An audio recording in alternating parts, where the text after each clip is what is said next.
Vá com calma. Foi isso que um soldado negro brasileiro sussurrou em português, enquanto levava a colher até a boca de uma prisioneira alemã que tremia de medo. Ela não entendia as palavras, mas entendia o gesto. E naquele momento, algo impossível aconteceu. O inimigo se tornou humano. O medo se transformou em lágrimas, e a guerra, por um breve instante, perdeu seu poder. Esta é a história de um ato de compaixão que ninguém esperava, e que mudou tudo para sempre. Mas antes de continuarmos, se você aprecia histórias reais que tocam o coração e revelam o lado humano da história, inscreva-se no canal e ative o sininho para não perder os próximos vídeos. E se esta história te emocionar, deixe seu like. Isso nos ajuda a continuar trazendo essas narrativas para você. Norte da Itália, final de abril de 1945. O cheiro de pólvora ainda habitava o ar como um fantasma invisível que se recusava a partir. As árvores ao redor da antiga escola, transformada em prisão provisória, tinham galhos quebrados, como dedos fraturados, apontando para o céu cinzento. O silêncio que dominava aquele lugar não era paz, era exaustão. O tipo de silêncio que vem depois de tudo ter sido destruído, depois de tudo ter sido gritado, depois de não sobrar mais nada a não ser o corpo, a respiração curta e o medo de que até isso pudesse ser tirado. Dentro do prédio de pedra fria, 37 mulheres alemãs estavam sentadas no chão. Algumas encostavam as costas na parede rachada, outras abraçavam os próprios joelhos como se pudessem desaparecer dentro de si mesmas. Nenhuma falava.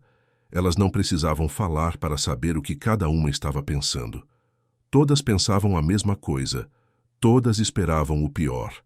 Elas eram enfermeiras, cozinheiras, auxiliares de campo. Mulheres que haviam seguido o exército alemão, não por ideologia, mas por sobrevivência, por ordem, por falta de escolha. Algumas tinham se alistado para fugir da fome, outras porque seus maridos haviam sido convocados e elas não tinham para onde ir. Agora, capturadas, elas estavam do outro lado, do lado dos derrotados, do lado dos que não têm mais voz, do lado dos que esperam. E esperar, em tempos de guerra, é sempre esperar pelo pior. A luz que entrava pelas janelas quebradas desenhava linhas finas e trêmulas no chão empoeirado. Poeira dançava no ar como cinzas suspensas, partículas de um mundo que já não existia mais. Uma das mulheres, de cabelos loiros escuros presos em um coque mal feito, tinha as mãos trêmulas sobre o colo. Seu nome era Greta. Ela tinha 23 anos, mas seus olhos pareciam ter o dobro disso.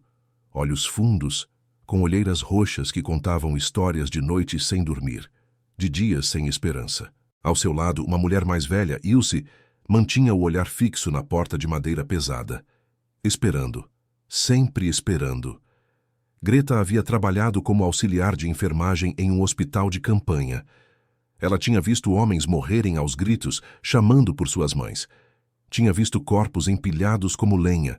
Tinha visto a humanidade ser arrancada, pedaço por pedaço, até que só restasse carne e osso. E agora, presa naquele prédio frio, ela sabia que sua vez poderia estar chegando. Ela havia ouvido as histórias. Sabia o que soldados inimigos faziam com mulheres capturadas. Sabia que a misericórdia era um luxo que a guerra não podia pagar. Ilse, a mulher mais velha, tinha 42 anos. Ela era mãe de 3 filhos que estavam, ou deveriam estar, em algum lugar da Alemanha devastada. Ela não sabia se eles estavam vivos. Não sabia se sua cidade ainda existia. Tudo o que ela sabia é que estava ali, presa, e que cada minuto que passava era um minuto a mais longe deles. Cada minuto era um minuto mais perto do fim. Fora do prédio, os soldados brasileiros da Força Expedicionária Brasileira montavam guarda. Eles haviam acabado de tomar aquela posição depois de dias de combate pesado. Estavam sujos, cansados, feridos. Alguns ainda tinham sangue seco nas mãos. Sangue de companheiros, sangue de inimigos, sangue que já não importava mais de quem era, porque, no final, todo sangue tinha a mesma cor: vermelho, humano, mortal. Entre esses soldados, havia um pelotão composto principalmente por homens negros. Homens vindos do interior do Brasil, de favelas, de roças, de lugares onde a fome também era conhecida. Homens que haviam cruzado o oceano para lutar em uma guerra que tecnicamente não era deles, mas que se tornara deles no momento em que vestiram o uniforme verde-oliva, no momento em que seguraram uma arma pela primeira vez, no momento em que viram o primeiro corpo de um companheiro cair ao lado deles, os olhos ainda abertos, ainda vendo algo que ninguém mais conseguia ver. Eles sabiam o que era ser olhado com desconfiança, sabiam o que era ser julgado antes de abrir a boca, sabiam o que era carregar nas costas e na pele o peso de um preconceito que não escolheram, mas que os seguia como sombra desde o nascimento. No Brasil, muitos deles não podiam entrar em certos restaurantes, não podiam sentar em certos bancos de praça. Eram chamados por nomes que feriam mais do que qualquer bala. E agora, naquele campo de batalha europeu, eles também sabiam o que era ser temido, não por serem soldados, mas por serem negros. O sargento Joaquim Ferreira da Silva, um homem alto de ombros largos e voz grave que carregava o peso de comandos dados e vidas perdidas, estava ao lado do prédio. Ele observava a porta fechada onde as mulheres estavam presas. Observava e pensava. Pensava em ordens. Pensava em protocolos. Pensava em humanidade. E essas três coisas ele sabia muito bem. Nem sempre caminhavam juntas. Na verdade, raramente caminhavam juntas. Joaquim tinha 38 anos. Tinha uma esposa em São Paulo que ele não via há 2 anos. Tinha uma filha de 5 anos que, quando ele partiu, ainda o chamava de papai. Ele não sabia se ela ainda se lembrava dele. Não sabia se ele ainda se lembrava de si mesmo. A guerra tinha uma forma de apagar pedaços das pessoas, de transformar homens em máquinas de sobrevivência. Mas Joaquim se recusava a deixar que a guerra o transformasse completamente. Ainda havia algo dentro dele que insistia em ser humano, mesmo quando isso doía, especialmente quando isso doía. Sargento. A voz veio de trás dele. Era o cabo Antônio, um jovem de 20 anos, magro, com olhos grandes e sempre assustados. Ele segurava um papel amassado, uma espécie de relatório improvisado escrito com letra tremida. As prisioneiras não comeram desde ontem. Rejeitaram a comida 2 vezes. Joaquim franziu a testa, criando rugas profundas que pareciam cicatrizes na própria pele. Rejeitaram? Por quê? Antônio deu de ombros, mas o gesto carregava algo mais. Algo entre pena e compreensão. Ele havia visto o medo nos olhos daquelas mulheres. Havia visto a forma como elas recuaram quando os soldados entraram. A forma como elas se abraçaram umas às outras, como se fossem um escudo coletivo de carne contra o inevitável. Medo, sargento. Elas acham que a gente vai envenenar. Ou que é algum tipo de armadilha, que a comida vai matá-las devagar. Joaquim ficou em silêncio. Ele entendeu imediatamente. Não era irracionalidade, era lógica de guerra. Era a lógica de quem já viu o pior da humanidade e aprendeu da forma mais dolorosa possível a não confiar em nada, em ninguém, nem mesmo na comida que poderia salvá-las da fome que já as devorava por dentro. Ele olhou para o céu, cinza e pesado como chumbo derretido. Suspirou fundo, o ar saindo de seus pulmões como fumaça de uma batalha interna. Então, virou-se para Antônio, seus olhos decididos. Reúna os homens. Todos os que estiverem livres. Quero falar com eles. Agora. Antônio hesitou por um segundo, sentindo que algo importante estava prestes a acontecer. Então correu para cumprir a ordem. 20 minutos depois, 12 soldados estavam reunidos em semicírculo ao redor de Joaquim. Alguns fumavam cigarros mal enrolados, o tabaco barato queimando rápido demais. Outros apenas olhavam, esperando, com aquela postura de homens que aprenderam a não fazer perguntas desnecessárias. Joaquim os conhecia bem.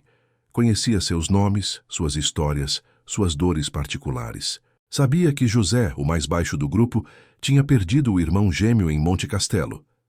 E que desde então falava menos, como se metade de sua voz tivesse sido enterrada junto com o irmão. Sabia que Manuel, o mais forte fisicamente, havia sido impedido de entrar em um restaurante no Rio de Janeiro por causa da cor da pele, mesmo usando o uniforme da FEB, e que aquilo o havia machucado de uma forma que nenhum ferimento de guerra conseguiu. Sabia que Clovis ainda tinha pesadelos com os gritos que ouvira no fronte, acordando no meio da noite suando frio, chamando por nomes de companheiros mortos. Escutem, começou Joaquim, sem pressa, mas com firmeza. Sua voz era baixa, mas carregava autoridade. Não a autoridade de uma patente, mas a autoridade de um homem que havia provado seu valor na lama, no sangue, na morte. Lá dentro tem 37 mulheres, todas prisioneiras, todas com medo. Elas não estão comendo porque acham que vamos matá-las, acham que vamos envenená-las, acham que a comida é uma armadilha. Houve um breve silêncio. O vento frio soprou entre eles, levando consigo o cheiro distante de fumaça. Então, Clovis, um homem de rosto marcado e olhos sempre cansados, falou: "E por que a gente deveria se importar com isso, sargento?" Não havia agressividade na voz dele. Era uma pergunta legítima. Uma pergunta que muitos ali estavam pensando, mas só ele teve coragem de fazer. Afinal, eram inimigas, eram alemãs, eram do lado que havia matado tantos brasileiros. Por que deveriam se importar se elas comiam ou não? Joaquim esperou antes de responder. Deixou o peso da pergunta preencher o espaço entre eles. Deixou que cada homem ali pensasse sobre isso. Então, lentamente, ele disse: "Porque nós não somos o inimigo. Nós somos soldados. E soldados podem escolher não se tornarem monstros, mesmo quando seria mais fácil. Mesmo quando ninguém estaria olhando. Mesmo quando seria justificável." Outro silêncio. Dessa vez, mais longo, mais pesado. José jogou o cigarro no chão e o apagou com o pé, a brasa morrendo com um pequeno chiado. "O que o senhor quer que a gente faça, sargento?" Joaquim olhou para cada um deles. Seus olhos passaram lentamente por cada rosto. Então, ele disse algo que ninguém esperava. Algo que parecia impossível. Algo que desafiava tudo o que eles sabiam sobre guerra, sobre inimigos, sobre o que era certo fazer. "Quero que vocês peguem a comida, e quero que vocês alimentem elas, com as próprias mãos, na boca delas." A reação foi imediata. Alguns arregalaram os olhos como se tivessem ouvido errado. Outros recuaram um passo involuntariamente. Manuel soltou uma risada nervosa, curta, achando que era piada. Mas ao ver o rosto de Joaquim, completamente sério, a risada morreu em sua garganta. "O senhor está falando sério?" perguntou Manuel incrédulo, sua voz subindo um tom. "Completamente sério." "Mas, sargento, com o devido respeito, essas mulheres são alemãs. Elas estavam do lado dos nazistas. Elas ajudaram aquele exército. Quantos dos nossos morreram por causa deles? Quantos brasileiros a gente enterrou nessa terra estrangeira?" A voz de Manuel estava carregada de emoção. Não era raiva, era dor. Era a dor de quem havia perdido amigos, de quem havia visto homens que riam e cantavam à noite estarem mortos pela manhã. Joaquim não desviou o olhar. Ele segurou o olhar de Manuel com firmeza, com respeito, mas sem ceder.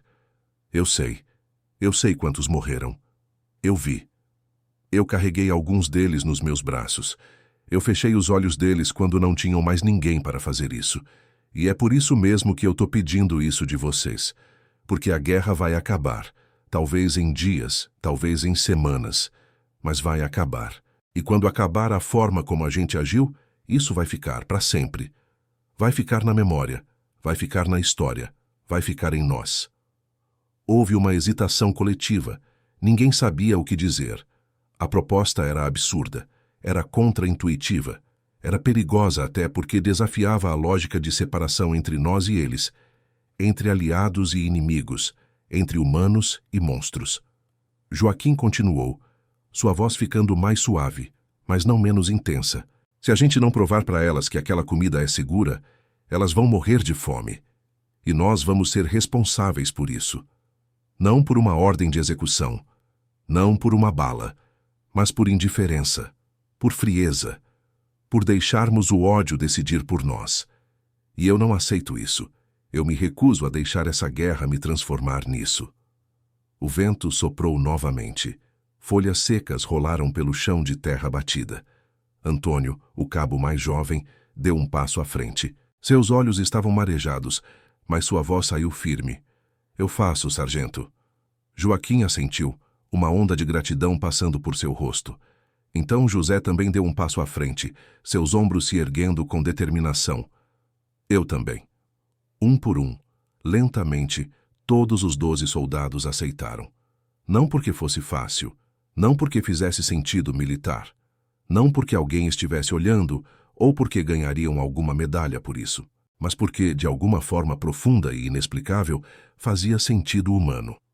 Um sentido que não cabia em ordens militares, mas que cabia no peito de homens que sabiam o que era sofrer, que sabiam o que era ter fome, que sabiam o que era ser julgado apenas pela aparência. A comida foi preparada. Arroz simples, feijão, pedaços de carne enlatada, pão duro, mas ainda comestível. Nada luxuoso. Mas era comida, era vida. Era a diferença entre existir e desaparecer. Os soldados encheram tigelas de metal. O vapor subia em espirais finas. O cheiro de comida quente, tão raro naqueles dias, preenchia o ar com uma promessa quase esquecida. A promessa de que o corpo podia ser cuidado, de que a vida podia ser sustentada. Joaquim foi o primeiro a entrar no prédio onde as mulheres estavam presas. Ele segurava 2 tigelas. Atrás dele, os outros soldados entraram em fila, cada um carregando comida. Suas botas pesadas fizeram eco no corredor de pedra. Cada passo soava como uma sentença. As mulheres, ao ouvirem os passos se aproximando, se encolheram ainda mais. Quando a porta se abriu, a luz do corredor invadiu o cômodo escuro. As mulheres levantaram os olhos, mas imediatamente desviaram o olhar. Greta puxou os joelhos mais para perto do peito. Ilse fechou os olhos como se não ver pudesse protegê-la. Outras tremiam visivelmente. Uma mulher jovem, não mais que 19 anos, começou a chorar em silêncio, lágrimas descendo por seu rosto sujo. Os soldados entraram e, lentamente, começaram a se posicionar. Eles não se aproximaram imediatamente. Ficaram ali de pé, segurando as tigelas, esperando, deixando que as mulheres os vissem, deixando que o medo inicial diminuísse, mesmo que só um pouco. Joaquim se ajoelhou. O gesto foi lento, deliberado. Ele colocou uma tigela no chão ao seu lado e segurou a outra. Então, com movimentos cuidadosos, ele se aproximou de Greta. Ela o olhou com olhos arregalados de puro terror. Seu corpo inteiro tremia. Ela viu a pele negra dele, viu o uniforme, viu as mãos grandes e calejadas e viu também algo que ela não esperava. Viu gentileza nos olhos dele, viu cuidado, viu algo humano. Joaquim estendeu a tigela em direção a ela. Greta não se moveu. Ela olhou para a comida como se fosse uma cobra prestes a atacar. Seu instinto gritava: "Não confie. É uma armadilha. Vão te envenenar. Vão te matar." Joaquim percebeu. Ele viu o medo. E lentamente, ele fez algo extraordinário. Ele pegou a colher, mergulhou na comida e a levou à própria boca. Comeu. Devagar. Olhando nos olhos dela. Mostrando. Provando. Dizendo sem palavras: "Está seguro.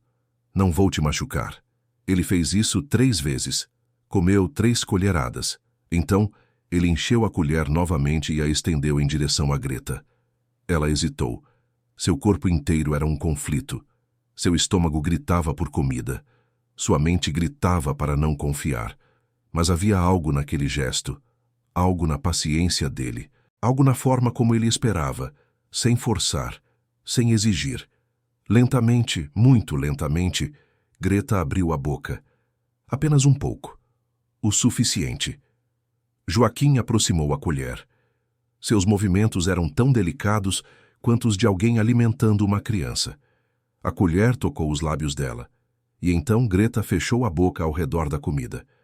Ela mastigou, lentamente. Seus olhos se encheram de lágrimas. Não de dor, de alívio. De algo que ela não conseguia nomear. Joaquim sussurrou em português palavras que ela não compreendia, mas que o tom dizia tudo. "Vá com calma. Devagar. Você está segura." Greta engoliu. E então, pela primeira vez em dias, ela sentiu algo além de medo. Sentiu esperança. Ao redor da sala, a mesma cena se repetia. José se ajoelhou ao lado de uma mulher mais velha que chorava baixinho. Ele provou a comida primeiro. Então, com infinita paciência, alimentou-a colher por colher. Manuel, o homem forte que havia sido rejeitado em restaurantes por sua cor, estava agora ajoelhado diante de uma jovem alemã, colocando comida em sua boca, com mãos que tremiam levemente. Não de medo, de emoção. Clovis, o homem dos pesadelos, alimentava uma mulher que olhava para ele como se estivesse vendo um fantasma. Mas não um fantasma de terror, um fantasma de misericórdia. Algo que ela pensava ter morrido há muito tempo. Antônio, o cabo jovem, estava com lágrimas descendo pelo rosto enquanto alimentava uma mulher que tinha a idade de sua mãe. Ele pensou em sua mãe, lá no Brasil, e se perguntou se alguém cuidaria dela se ela estivesse naquela situação. E ele alimentou aquela mulher como alimentaria sua própria mãe. O silêncio na sala foi quebrado por sons novos, sons de mastigação, sons de choro suave, sons de vida retornando lentamente a corpos que haviam quase desistido. Ilse, a mulher de 42 anos, olhou para o soldado que a alimentava. Ele era negro, com cicatrizes no rosto e mãos grandes, mas essas mãos seguravam a colher com tanta delicadeza. Ele provara a comida primeiro. Estava mostrando a ela que era seguro. E quando ele aproximou a colher de sua boca, Ilse não recuou. Ela abriu a boca, e quando a comida tocou sua língua, ela desabou em lágrimas. Lágrimas que ela havia segurado por meses. Lágrimas que carregavam todo o peso da guerra, da perda, do medo, e agora da gentileza inesperada. O soldado não disse nada, apenas continuou alimentando-a, colher após colher, com paciência, com cuidado, como se ela importasse, como se sua vida tivesse valor. A transformação não foi instantânea, não foi mágica, mas foi real. A cada colherada, a cada gesto suave, a cada olhar de preocupação genuína, algo mudava. As mulheres começaram a relaxar. Os ombros tensos começaram a ceder. Os olhos assustados começaram a se acalmar. Algumas ainda choravam, mas agora era um choro diferente. Era o choro de quem havia esperado o pior e recebido o melhor. Era o choro de quem havia se preparado para a crueldade e encontrado compaixão. Greta olhou para Joaquim enquanto ele continuava a alimentá-la. Ela não falava português. Ele não falava alemão. Mas naquele momento a linguagem não importava. O gesto dizia tudo. Ele estava dizendo: você é humana. Eu sou humano. E isso é suficiente. Uma das mulheres mais jovens, loira, de olhos azuis claros, olhou para o soldado negro que a alimentava e, pela primeira vez, não viu um inimigo. Não viu uma cor. Viu um ser humano fazendo algo extraordinário. Algo que quebrava todas as narrativas que ela havia sido ensinada a acreditar. Ela havia crescido ouvindo que certas pessoas eram inferiores, que certas raças eram menos humanas. E agora, ali, ajoelhado na sua frente, estava um homem que ela havia sido ensinada a desprezar, salvando sua vida com as próprias mãos. Isso a quebrou por dentro. Quebrou as mentiras. Quebrou o ódio ensinado. E no lugar, algo novo começou a crescer. Algo pequeno, mas real. Respeito. Gratidão. Humanidade reconhecida. Os soldados continuaram por mais de uma hora. Ninguém tinha pressa. Ninguém estava fazendo aquilo por obrigação. Eles estavam fazendo porque haviam escolhido. Haviam escolhido ser mais do que a guerra os obrigava a ser. Haviam escolhido ser humanos, quando seria mais fácil ser máquinas. Quando a última mulher terminou de comer, quando a última lágrima foi derramada, os soldados começaram a se levantar. Suas pernas estavam doloridas de ficarem ajoelhados tanto tempo. Suas costas estavam tensas, mas seus corações estavam mais leves do que haviam estado em meses. Joaquim foi o último a se levantar. Ele olhou para Greta uma última vez. Ela o olhou de volta. E então, lentamente, ela fez algo que nem ela esperava fazer. Ela colocou a mão no peito, sobre o coração, e fez um gesto de agradecimento. Um gesto universal. Um gesto que não precisava de tradução. Joaquim colocou a mão no próprio peito, e fez o mesmo gesto de volta. Então ele virou-se e saiu. Fora do prédio, o ar estava mais frio. A noite começava a cair. Os 12 soldados ficaram ali, em silêncio, por alguns minutos. Ninguém falava. Não havia necessidade. Todos sabiam o que havia acontecido. Todos sentiam o peso daquilo. Finalmente José quebrou o silêncio. Sargento... Sua voz estava rouca. Obrigado por nos pedir para fazer isso. Joaquim olhou para ele, surpreso. Por quê? José deu de ombros, mas seus olhos estavam brilhando. Porque me fez lembrar que eu ainda sou humano, que a gente ainda é humano. E eu estava começando a esquecer disso. Manuel assentiu, limpando os olhos com as costas da mão. A guerra tenta fazer a gente esquecer. Mas hoje a gente lembrou. Os outros soldados concordaram em silêncio. Eles haviam ido àquela sala esperando realizar uma tarefa, mas tinham saído transformados. Haviam ido como soldados. Haviam saído como algo mais. Haviam saído como homens que haviam recusado deixar a guerra defini-los. Nos dias seguintes, algo extraordinário aconteceu. As mulheres alemãs, que antes se encolhiam quando viam os soldados, começaram a levantar os olhos. Não com medo, com reconhecimento, com respeito. Algumas até arriscavam um pequeno aceno de cabeça. Um sorriso tímido, um gesto de gratidão. Greta começou a ajudar a distribuir a comida para as outras mulheres. Ela se tornou uma espécie de ponte entre as prisioneiras e os soldados. E sempre que via Joaquim, ela colocava a mão no coração. Sempre. Ilse começou a ensinar algumas palavras em alemão para os soldados, e eles ensinavam palavras em português. Obrigado. Por favor. Amigo. Palavras simples, mas carregadas de significado.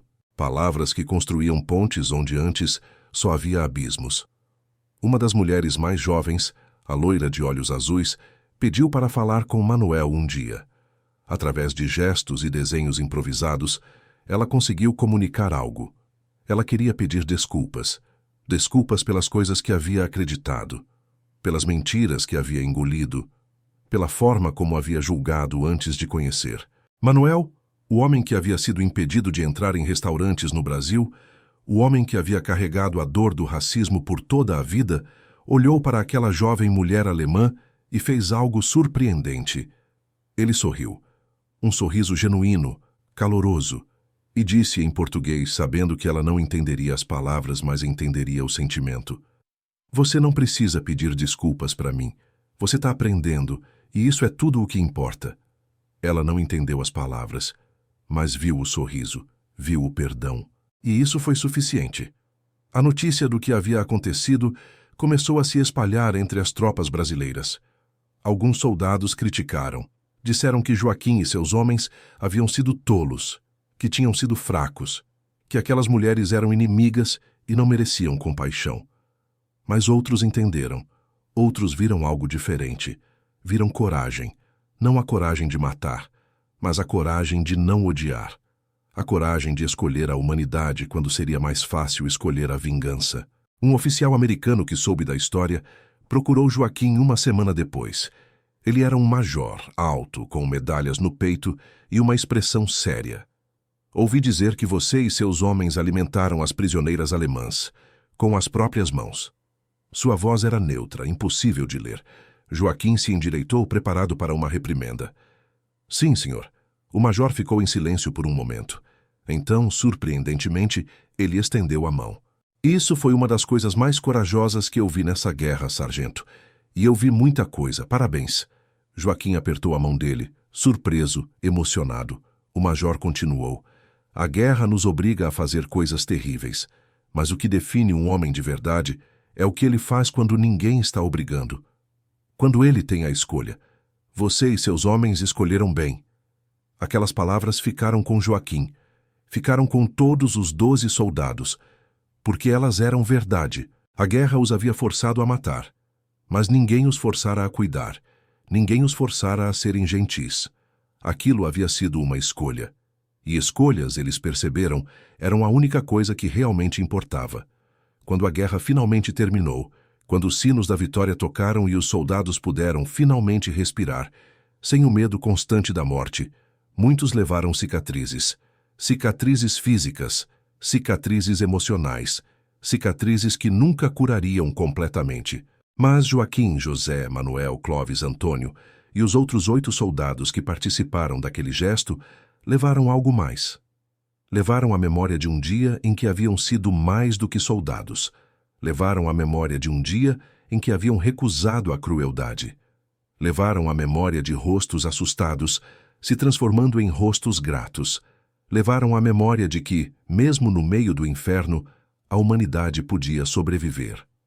Greta voltou para a Alemanha meses depois. Ela encontrou sua cidade destruída, sua casa em ruínas. Mas ela encontrou sua mãe viva. E quando sua mãe perguntou como ela havia sobrevivido à prisão, Greta contou. Contou sobre os soldados negros brasileiros. Contou sobre as mãos gentis. Contou sobre a comida trazida com cuidado, provada primeiro, oferecida com paciência. Sua mãe chorou ao ouvir. E disse algo que Greta nunca esqueceria. Esses homens salvaram seu corpo, mas também salvaram sua alma. Porque te mostraram que, mesmo depois de tudo, ainda existe bondade no mundo. Ilse também voltou para casa. Ela encontrou 2 de seus 3 filhos. O terceiro havia morrido no último mês da guerra. A dor foi insuportável. Mas no meio da dor, ela se agarrou a uma memória. A memória de um soldado negro alimentando-a com as próprias mãos. A memória de que, quando tudo parecia perdido, alguém havia cuidado dela. E aquela memória, de alguma forma estranha, ajudou-a a continuar, porque provava que a humanidade não estava morta, que a compaixão ainda existia, que valia a pena continuar vivendo. Joaquim voltou para o Brasil em 1946. Ele abraçou sua esposa. Abraçou sua filha, que tinha agora 7 anos, e ainda se lembrava dele. Ele chorou. Chorou de alívio, chorou de gratidão. Chorou por todos os que não voltaram. Sua filha perguntou, anos depois, quando era adolescente: "Pai, me conta uma história da guerra." Joaquim hesitou. Havia tantas histórias, tantas batalhas, tanto sangue. Mas ele escolheu contar aquela. Contou sobre as mulheres assustadas, sobre a comida rejeitada, sobre a decisão de alimentá-las com as próprias mãos, sobre os olhos cheios de lágrimas, sobre a transformação silenciosa. Sua filha ouviu em silêncio. Quando ele terminou, ela disse: "Pai, você foi um herói." Joaquim balançou a cabeça. "Não, filha, eu só fui humano. E às vezes, ser humano é a coisa mais difícil de fazer." Os anos passaram. As décadas passaram. Muitos dos soldados daquele dia morreram. Joaquim morreu em 1982, aos 75 anos, cercado por sua família. José morreu em 1978. Manuel, em 1991. Um por um, aqueles homens que haviam feito uma escolha extraordinária em um dia comum de guerra, partiram. Mas a história permaneceu. Permaneceu nas memórias das mulheres que foram salvas. Permaneceu nas histórias contadas por suas filhas e netas. Permaneceu como prova de que, mesmo nos momentos mais escuros, a luz da humanidade pode brilhar. Greta, já idosa, contou a história para seus netos em 1998. Ela tinha 76 anos. Seus cabelos eram completamente brancos. Suas mãos tremiam de idade, não de medo, mas sua memória daquele dia era cristalina. "Eu pensei que ia morrer", ela disse, sua voz fraca, mas clara. "Eu tinha certeza de que íamos todas morrer. E então aqueles homens entraram. Homens que eu havia sido ensinada a temer por sua cor. Homens que eu havia sido ensinada a desprezar. E eles se ajoelharam. E nos alimentaram, como se nossas vidas importassem. Como se fôssemos suas irmãs, suas mães, suas filhas. Seus netos ouviram, fascinados. E sabe o que foi mais incrível?" Greta continuou, lágrimas descendo por seu rosto enrugado. "Foi perceber que eu estava errada. Errada sobre tudo. Errada sobre quem era humano e quem não era. Errada sobre quem merecia compaixão. Aqueles homens me ensinaram, sem dizer uma palavra, que a humanidade não tem cor, não tem uniforme, não tem bandeira. A humanidade está nas escolhas. E naquele dia eles escolheram ser humanos. E me ensinaram a ser humana também. A história de Joaquim e seus homens não foi amplamente conhecida, não ganhou manchetes, não rendeu medalhas, mas foi real, aconteceu e mudou vidas. Mudou as vidas das 37 mulheres que foram alimentadas com gentileza quando esperavam crueldade. Mudou as vidas dos 12 soldados que descobriram que podiam escolher a compaixão mesmo em meio ao ódio. Mudou as vidas de todos que ouviram a história e perceberam algo fundamental: que a verdadeira coragem não está em destruir o inimigo, mas em reconhecer a humanidade nele. A guerra, aquela guerra terrível que matou milhões, que destruiu continentes, que deixou cicatrizes que até hoje não sararam completamente, também produziu momentos como aquele. Momentos pequenos, momentos que ninguém viu além dos envolvidos, momentos que não mudaram o curso da guerra, mas mudaram o curso de vidas individuais. E talvez, no final, seja isso que importa. Não as grandes batalhas, não as estratégias brilhantes, não as vitórias militares, mas os pequenos gestos de humanidade que provam que, mesmo quando o mundo inteiro parece ter enlouquecido, ainda existem pessoas que escolhem a bondade, que escolhem o cuidado, que escolhem simplesmente serem humanos. Vá com calma. Foram essas as palavras que Joaquim sussurrou para Greta naquele dia. Palavras em português que ela não compreendia, mas que, de alguma forma, compreendeu perfeitamente. Porque não eram só sobre a comida, eram sobre a vida, eram sobre o mundo. Eram um lembrete de que, mesmo quando tudo está caindo aos pedaços, ainda é possível ir com calma, ainda é possível ter paciência, ainda é possível cuidar. E aquelas palavras, sussurradas por um soldado negro brasileiro para uma prisioneira alemã assustada em um prédio frio no norte da Itália, ecoaram através do tempo, ecoaram através das gerações, ecoaram como um lembrete de que a humanidade não é definida por nossas piores ações, mas por nossas melhores escolhas. A guerra terminou. Os soldados voltaram para casa ou foram enterrados em campos distantes. As cidades foram reconstruídas. As feridas, lentamente, começaram a cicatrizar. Mas aquele momento, aquele gesto simples de um homem alimentando o outro com as próprias mãos, permaneceu. Permaneceu como testemunho. Permaneceu como esperança. Permaneceu como prova de que, não importa o quão escuro o mundo fique, ainda existe luz. E essa luz está em nós, nas nossas escolhas, nas nossas ações, na nossa recusa em deixar que o ódio vença. Joaquim Ferreira da Silva não foi um santo.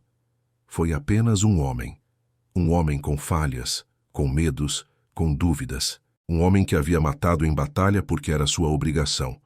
Um homem que havia visto coisas terríveis e feito coisas terríveis porque a guerra exigia isso. Mas foi também um homem que, em um dia comum, fez uma escolha extraordinária. Escolheu ver o inimigo como humano. Escolheu cuidar quando poderia ter ignorado. Escolheu a gentileza quando poderia ter escolhido a indiferença.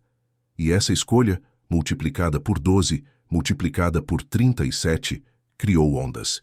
Ondas que se espalharam através do tempo e do espaço. Ondas que tocaram vidas. Ondas que mudaram corações. E é isso, no final, o que a história nos ensina. Não que a guerra é gloriosa. Não que o sofrimento tem significado.